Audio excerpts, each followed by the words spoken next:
Greetings, everybody. Welcome to another edition of the Midweek Update here on Rasslin with Redbeard. I am sick as a dog, but we're going to get through this regardless because I care that much about my audience. Let's do this. Number 5 story of the week this week is WWE Performance Center All Access. This is a boutique item that WWE has decided to sell that is going to be a one-day pass for 40 lucky participants, if you want to call them that, who are going to be willing to pony up $1,500 a person in order to get an all-access experience to the WWE Performance Center. I mentioned whenever I reported this story here about a day or so ago that this was a trip to kind of a mythological place that is the Performance Center. People know it exists. They know it's in Florida. They know that it is where so many superstars and future superstars are training and undergoing gosh knows what in terms of their performance evaluations, but they have no opportunity to actually go see the thing themselves because, of course, it's off access or off limits to everyone other than WWE personnel. This is going to give people an opportunity to go backstage and actually see what all is going on there, but like I mentioned, it's $1,500 a person. Now, you do get a lot for that money. You get to eat with the superstars, get to train with them, participate in a booking session, apparently. There's a lot to it, a lot of good stuff happening there, but again, this is one of those things where it's definitely a boutique item where it'll be people who have a lot of disposable income, which apparently wrestling fans are known for having disposable income because all you have to do is look at the fan fest and whatnot that happen around this area. But regardless, it's going to be an interesting thing. It's limited to 40 people, and it's happening, I believe, September 28th, I think is the date. So if you want to get involved with that, go ahead and get your tickets now because there aren't many to go around. And if you do buy that particular ticket, let me know because I can take out a loan from you as well. And the number 4 story of the week is that TNA has announced new live events. These events are going to be leading up to the Bound for Glory pay-per-view, and also they're going to be dealing with something they're calling the Hardcore Halloween Tour. Bound for Glory is coming up in October 4th, to be a matter of fact, as we mentioned before. It's going to be in Charlotte. Actually, no, it's going to be in Concord. I even made that mistake myself just then. It's going to be in Concord at the Cabarrus Arena and Event Center. Tickets are on sale now. There's a number of packages that are VIP experiences and whatnot that are available for that. But what's interesting to note is that they've announced these live events for various cities and whatnot. They have not, however, announced any new TV taping dates, which is what people are really paying attention to right now because we're coming up on the point in time to when it was rumored a couple of months ago that Destination America had set for a sort of an ultimatum point for when they were going to decide whether or not they wanted to renew Impact Wrestling on Destination America. Given the fact they've not announced any new TV dates, not heard anything about any type of changes to the Impact Zone down in Florida, kind of up in the air at this point in time as to what's going to happen. Of course, this is happening at the same time as the Global Force Wrestling TV tapings, which they don't have a network, they don't have a TV deal, they don't have a time slot, they don't have anything. So people are wondering if it's going to be a situation to where maybe Global Force moves into the TNA time slot.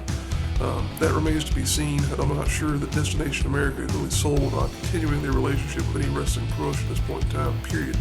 So it'll be interesting to see where it goes, but like I mentioned, there are some live events happening for TNA. There are a couple others going to be in this area, so pay attention to their website and their social media accounts for more information on those.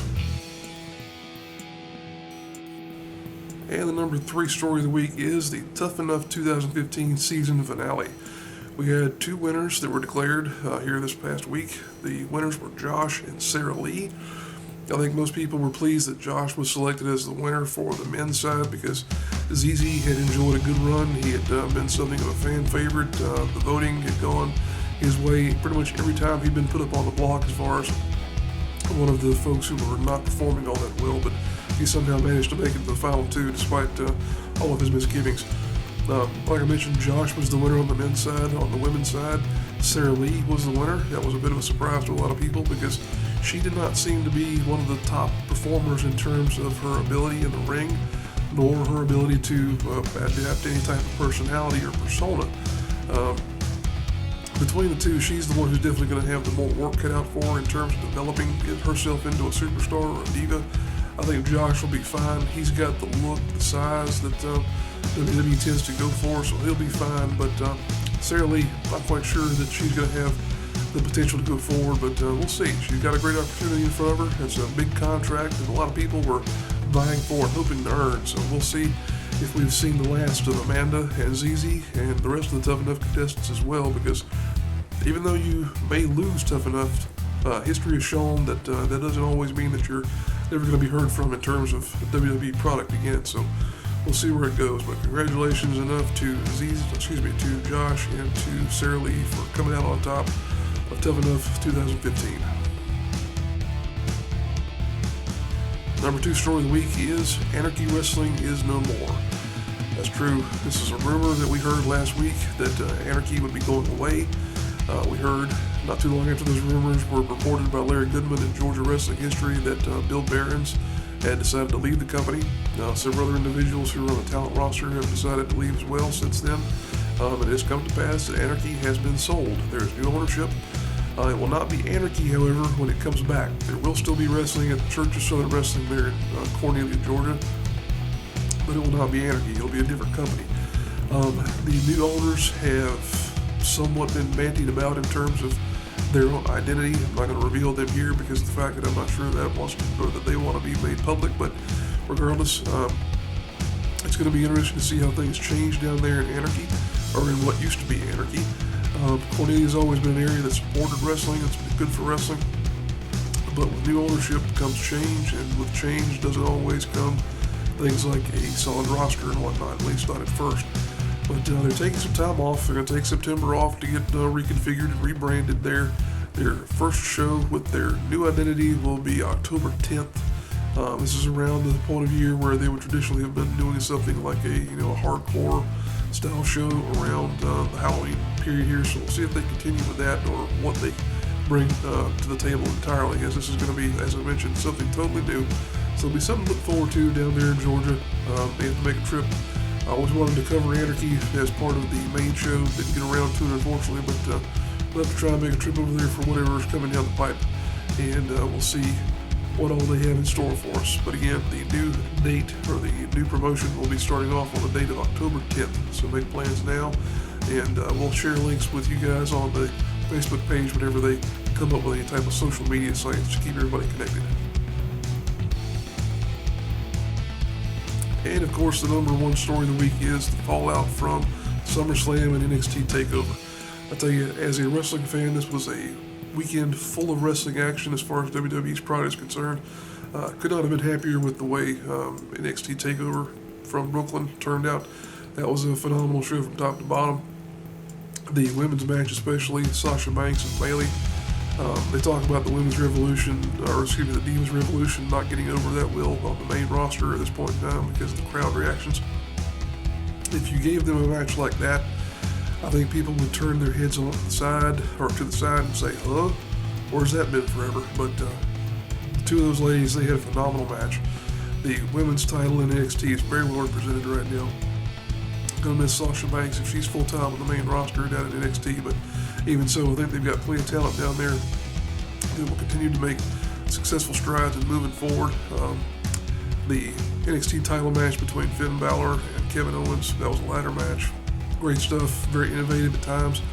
People say, well, you've done all you can in terms of ladder matches, but they've managed to pull a few things out of their rear ends that people have never seen before, at least that I've never seen before. Then moving on to the main SummerSlam card.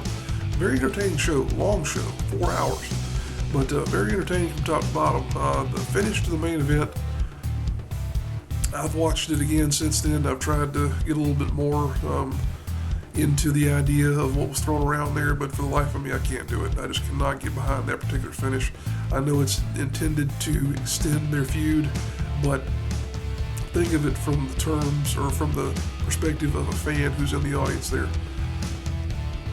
If you didn't see that happen live, think of the possibility if you're like an Undertaker fan who's waited your entire life to see Undertaker live, and that's the end result that they give you.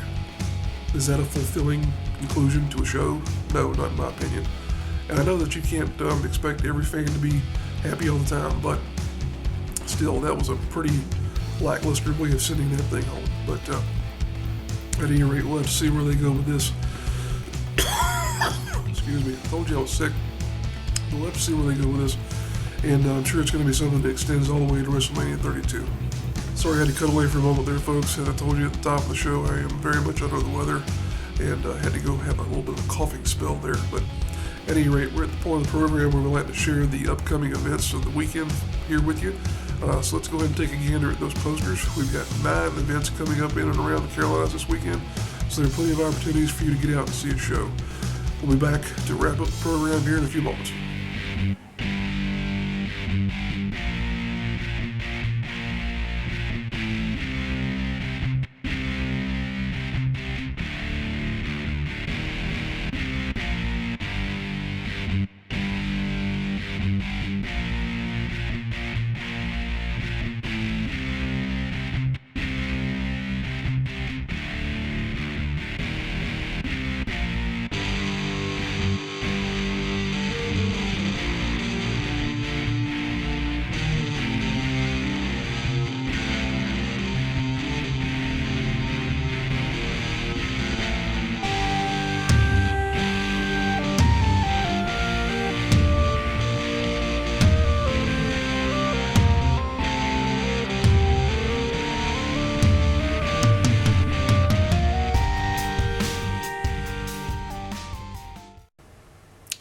Alright, there you have it, our coverage of the events for the week of August 26, 2015.